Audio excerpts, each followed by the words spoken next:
Yun mga kabukid, nandito na naman po tayo. Magandang hapon po sa atin lahat. Ay nako, matagal-tagal na rin po na wala po akong upload, kaya ayan, balik na naman po tayo. Ay, nakakapagod po ito mga kabukid, itong inakyat ko. Mataas na bundok dito po sa Taypa. Hindi na po Taypa, Haksa na po. Haksa. Yan. Pataas po ng pataas.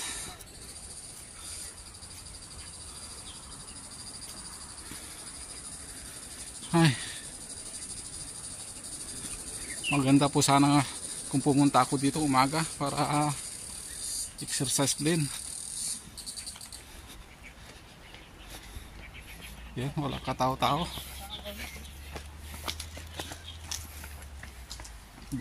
Bali, dalawa lang ata itong nakita kong tao dito na magjuwan na masyal. Yun. Ay.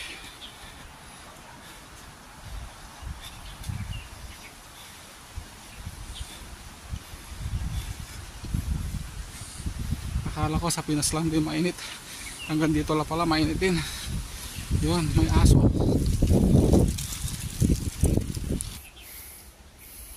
Yan mga kabukid, mayroon po tayong nakitang mapaglililiman po natin. Mainit po kasi. Yun, akyat po tayo doon sa taas.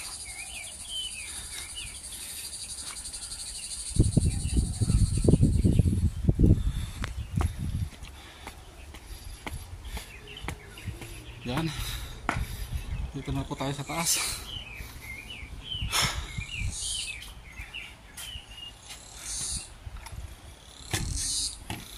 Yan mga kabukid, hingal po tayo, hingal kabayo .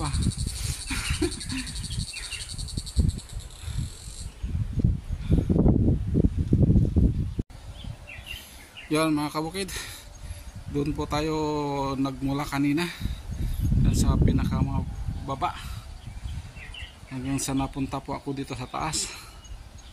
Ayun, yan naman yung beach na tawag nilang Haksa Beach dito po sa Macau.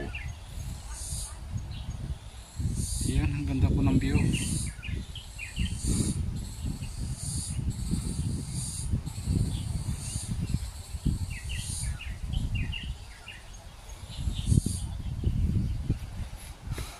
Walang katao-tao ngayon kasi po Martes po, hindi po weekend. Mas maganda po kung weekend. Talagang dagsa mga taong mamamasyal po dito. Kagaya niyan, sarado po yung papunta doon. Sayang hindi natin makikita yung kagandahan dyan po sa Kwan. Kung makakapunta sana po tayo doon.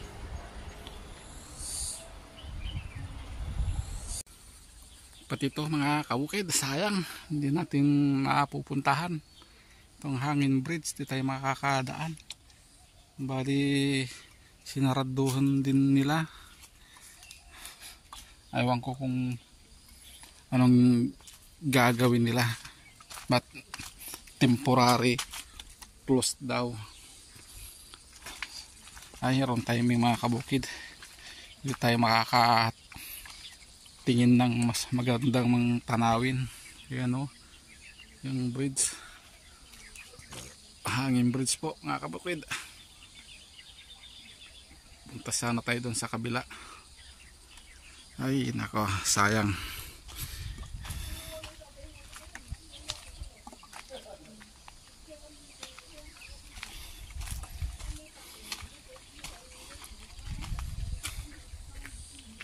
Ano kayang ginagawa nila dyan?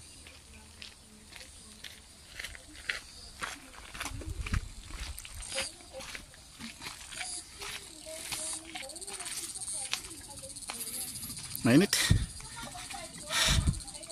Grabe. Yun.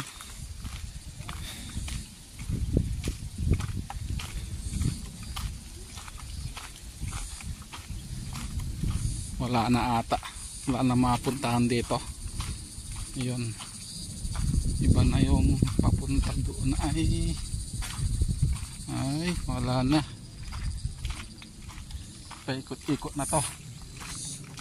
Sayang mga kabukid.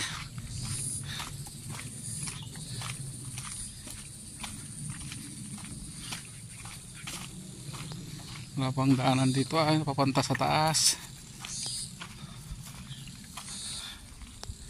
Wala.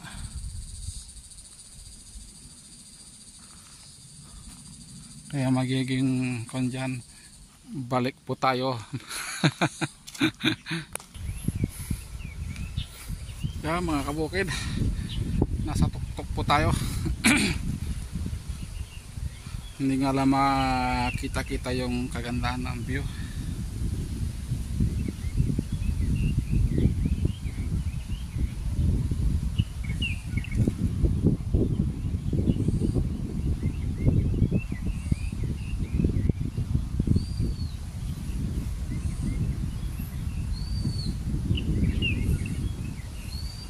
Sarap ng hangin kung nasa lilim ka, tapos yun ito na mahangin, sarap, press na press. Sayang kung wala sana mga puno, ang gandang tanawin sana.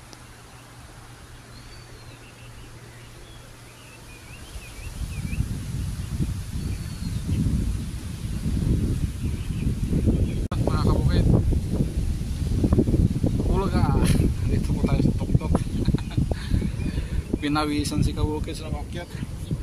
Ang init. Hindi pa ito yung pinakamataas, mayroon pa.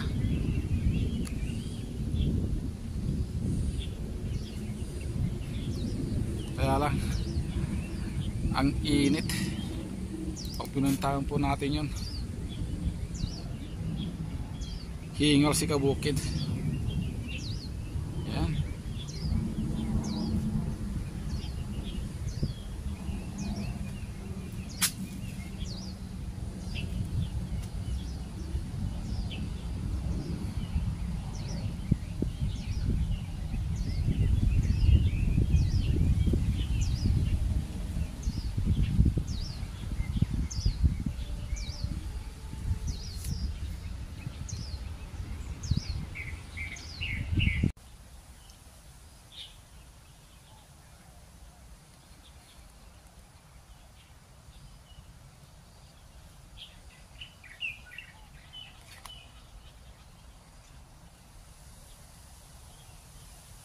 Kawawang kabukid, nag-iisa. Walang kasama. Mas maganda na yun, yung mag-isa ka lang, para walang problema.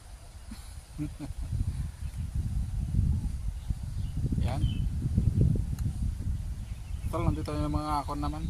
Dahil nandito yung mga ibon. Ayan. Nadidinig yung mga kunin nila. Yan.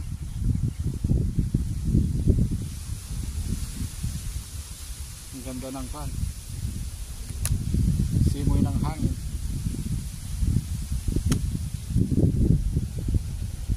Kaya mas mahalaga, pinawisan tayo ng umakyat, nakapag-exercise po tayo.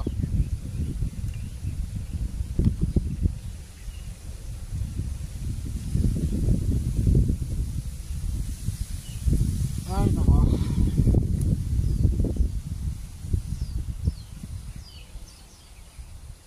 sarap ng hangin.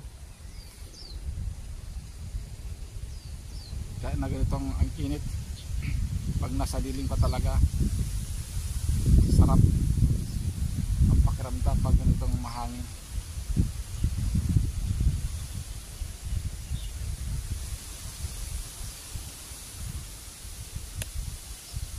Naalala ko tuloy yung kwan nung nasa Pinas ako, doon sa aking munting sakahan. Pag nandun ako relax na relax ang pakiramdam. Nakakapag-isip ka ng maganda, lalo na kung tinitignan mo yung mga tanim mo. Nakaka-relax talaga. Parang gusto ko nang umuwi. Ayun nako, buhay OFW talaga.